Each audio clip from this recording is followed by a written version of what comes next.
Alright, today we're going to be talking about should you summon for Raiden's weapon or Raiden's constellations. This is something a lot of people want to know, as Raiden has rerun multiple times and a lot of people have got her hands on her. Of course, there are some people who haven't gotten Raiden and possibly even need to, get her, the weapon, the constellations. There's a lot to be summoned for and a lot of reasons why people would dip back into Raiden's banner. So today we're going to be talking about which you should summon for, her constellations or her weapon. There are different reasons to summon for either or, and now that the weapon banner is starting to look a little bit better because there are more premium weapons, we might have a little bit more of an advantage to going for the weapon banner, but we will talk about that in a quick second. So let's go over the pros and cons of each of the constellations and the weapons. So let's go first for the weapon, the engulfing lightning, main stat being energy recharge. As you know from her talents, her energy recharge is very important because this gives her electro damage bonus and more energy restoration from her ult. So her ult is going to be giving more energy to all your teammates and herself. So having more energy recharge is going to help a lot. Now, the one reason why the engulfing lightning is such a good weapon for Raiden Shogun is because Raiden Shogun has an attack problem. Since she has an attack problem, because her artifact set gives her energy recharge, her main stance is going to be energy recharge as well, and her weapon is energy recharge. She is not going to be getting as much attack as she would need to have to be able to hit as hard as she needs to. This goes for the same problem with the catch. There's not really that much attack and you're losing even more base attack because the main stat is energy recharge and there's no signs of attack. So a lot of what you have to get is going to be coming from your substats on your artifacts. So looking at the engulfing lightning, its passive is attack increased by 28% of energy recharge over the base of 100%. You can gain a maximum bonus of 80% attack, and you also gain an additional 30% energy recharge for 12 seconds after using the elemental burst. So once you use your ult, you are going to be getting more energy recharge, which is going to end up helping you get more electro damage bonus and more energy restoration. Now, another important part is that since you're going to be stacking a bunch of energy recharge from your artifacts, from your sands, from your artifacts, from your weapon, you're going to be getting a lot of attack bonuses, and this is going to make up for all of the different areas you're putting energy recharge in, and you're going to be getting attack based on all of those different areas. So this is going to be helping the engulfing lightning, or helping Raiden more, to be able to get her stats all rounded up into a similar spot and not have the energy recharge fully topple over the attack. Now, I will be showing you some examples in the background with the engulfing lightning and the catch, as this is her second best weapon. The catch, this is going to give energy recharge, some elemental burst damage, and additional crit rate for your burst. So with this being said, we're going to be showing some basic demos of the engulfing lightning versus the catch, and as you can see, there is a sizable difference between the two. These two are going to be a little bit farther apart because yes, the premium banner option is going to be her very best weapon. It is her signature weapon, so of course it's going to hit a little bit harder. And I do think the engulfing lightning is really good in terms of getting her stats all rounded up, getting them all good together, because the attack increase is really nice with the Raiden Shogun. And this also changes the way you can separate your artifacts, because Raiden Shogun is one of these characters where a lot of her artifacts can change depending on what build you give her. So if you have the catch, you might end up having to put attack sands if you have no attack at all. But most of the time you do want energy recharge sands and a lot of attack substats. So you're giving a little bit more leniency when running the engulfing lightning, because you don't have to worry about the attack as much, because the engulfing lightning will take some of the energy recharge and convert it into attack. So that's really good. So as you see, a lot of these different demos, you're going to be seeing a sizable difference between the engulfing lightning and the catch. So if you wanted a demonstration of what looks better or what the difference in damage, well, this is your demo, and you can see there is a sizable chunk taken away once you equip the catch.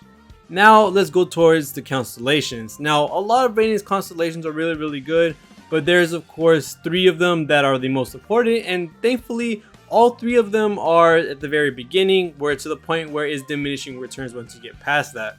So let's go ahead and start talking about it. The first constellation is going to be making her ult charge up faster. As you may know from her talents, the more her teammates burst before her burst is going to end up hitting more because of the ring that's behind her during her skill. Now, the more it's charged up, the more damage you're going to do with your ult. Now, with the first constellation, depending on who is doing their ult or who's doing their burst, you're going to be charging up the ring a little bit faster than before C1. Electro characters are going to have their charge being raised up by 80%, and everybody else is going to be a little bit higher by 20%. It's going to make it a lot easier to charge up your ult, to be able to get your ult to hit a lot harder. Now for her C2, this is her main constellation that a lot of people want to gun for, which is her defense shredding. Once you use her ult, her attacks are going to be ignoring 60% of the opponent's defense. Now no, I cannot showcase how this is going to look because I can't deconstellation my Raiden, so I'm sorry for not being able to show you the demo, but you will be hitting for a sizable chunk more once you get C2 due to the fact that you're ignoring 60% of the opponent's defense, and that's very important in this game. And when I mean very important is that a lot of characters do not have this ability because it's so busted. Now C2 is going to be raising your damage by a lot, especially when you're inside your ult. You're going to be hitting for very big numbers across that whole duration. Now her last constellation before diminishing returns happen, which I feel like after this constellation you can go for C6, but I do think C3 is where you should stop max. This is where she's going to get all her damage from. The other constellations are going to be helping out her team a little bit more than herself, so C3 is where I think you should stop. But C1 helps you charge your ult faster, C2 ignores 60% of defense, and her C3 is going to be raising her ult level by 3. So this is what I think these three are the most important for Raiden's constellations. Of course, you don't have to go all the way to C3. C2 is a very good stopping point, and C1 is very nice to have as well. Makes the, I guess you could say, the rotations not be as strict. Make sure you can have more teammates, be able to charge up all of Raiden's ult than you would usually need to have. So when I say which one is better to summon for or which one is more worth, well, we got to look at the banners that are going to be on this next rotation of banners, which is for the constellations is going to be Ayato and Raiden, and the 4 stars are going to be Sara, Rosaria, and Sayu. Now the other two don't matter, but the thing that's very important to know is that Sara is needed to be able to get Raiden's damage even higher. So this is the 60% crit damage, and this is a very big buff to Electro teams when you have Sara C6. Now the fact that some people are going to be going for constellations for Raiden, you could very well end up getting a C6 Sara to be able to buff your Raiden even more farther than if you didn't have it. So that's a big consideration to go towards when thinking about should you summon for her constellations or not, because C6 Sara is a possibility that you could get if you summon for Raiden's constellations. Now for the weapon, Engulfing Lightning is going to be teaming up with Haran Gepakufutsu, if I'm not wrong, that's how you say the name, which is a crit rate sword of 30%. It's an overall just a stat stick. You're going to get some elemental damage bonus from it. It's not a bad sword to have. It can go on many different characters. It's Ayato's signature weapon, but as it being a stat stick and an overall pretty good bonus to have on its passive, it can fit on a lot of different characters. Now losing the 50-50 to the Haran Gepaku is not going to be as bad as the other weapon banners before it. So, you know, losing the 50-50 to the Haran Gepakufutsu, you're going to be getting a nice sword, but of course you want the Engulfing Lightning for Raiden. Now if I were to say which one has overall better value for your primogems, the weapon or the constellations, it would depend on what you have at the moment.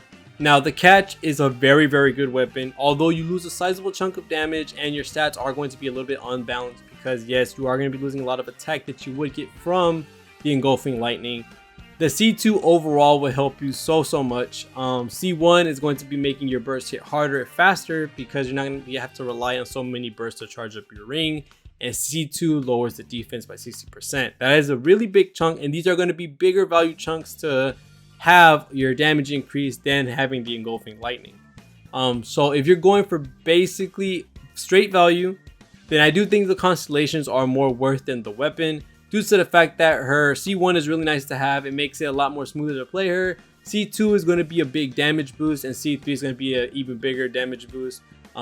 These two last constellations are going to be upping your damage by a very big amount, and you can have the possibility of getting C6 Sara, which not only is the best Electro support, but is going to be one of Raiden's best supports for her hyper carry team. So having a C6 Sara, having the possibility of Raiden's constellations, this is the overall better bet than having the Engulfing Lightning.